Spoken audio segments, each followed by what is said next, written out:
بسم اللہ الرحمن الرحیم۔ درس ترمذی شریف 200 حدیث نمبر 291 291۔ جی ہاں، 76 اور 15 91 بنتا ہے 291۔ حدیث نمبر، قبرستان اور حمام کے علاوہ پوری روئے زمین مسجد ہے۔ قبرستان میں نماز نہیں پڑھ سکتے، سجدہ نہیں کر سکتے۔ حضرت ابو سعید خدری رضی اللہ تعالیٰ عنہ بیان کرتے ہیں، نبی اکرم صلی اللہ علیہ وآلہ وسلم نے ارشاد فرمایا، قبرستان اور حمام کے علاوہ پوری روئے زمین مسجد ہے۔ حضور نے فرمایا، میرے لیے تمام روئے زمین کو مسجد، نماز پڑھنے کی جگہ اور طہارت کے حصول کا ذریعہ بنا دیا۔ اللہ اکبر۔ تو حضرات گرامی قدر، پتہ چلا قبرستان میں اور جہاں پر لوگ اکٹھے ہو کر نہاتے ہیں اسے حمام کہتے ہیں، وہاں پر نماز پڑھنا جائز نہیں ہے۔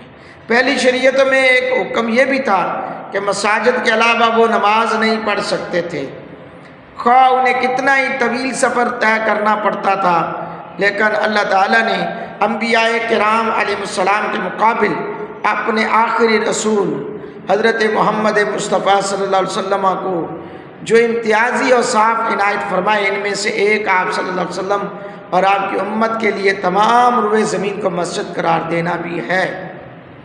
امت محمدیہ کے لیے جہاں اور بے شمار سہولیات عطا کی گئی ہیں، وہاں ایک یہ بھی سہولت ہے کہ وہ پوری روئے زمین پر جہاں بھی چاہیں نماز ادا کر سکتے ہیں۔ البتہ مسجد میں نماز ادا کرنے اور باجماعت نماز پڑھنے کی فضیلت اپنی جگہ پر مسلم ہے، اپنی جگہ پر ہے۔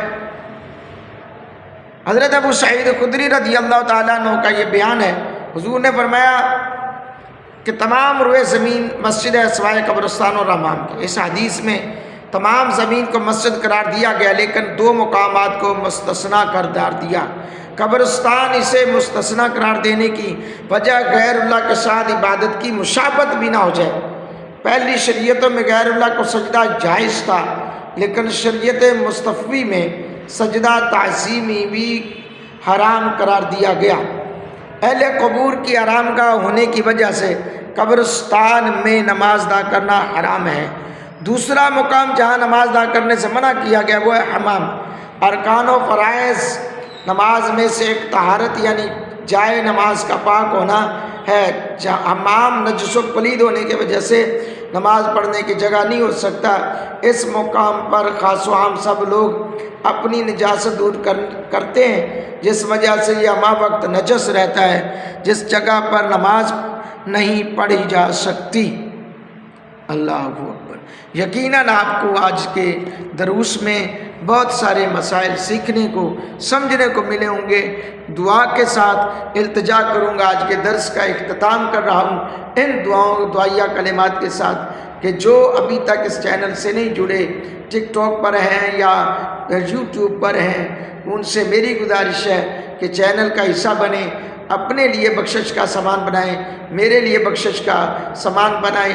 اللہ کی بارگاہ میں دعا ہے میرے اہل و عیال، آباء و اجداد کی بخشش فرمائے، آپ کے اہل و عیال، آپ کے آباء و اجداد سب کی بخشش فرمائے، میری پوری ٹیم کی خیر فرمائے۔ جن احباب کے تعاون کے ساتھ یہ دروس قرآن، دروس حدیث کا سلسلہ جاری ہے، اللہ ان کی بھی خیر فرمائے۔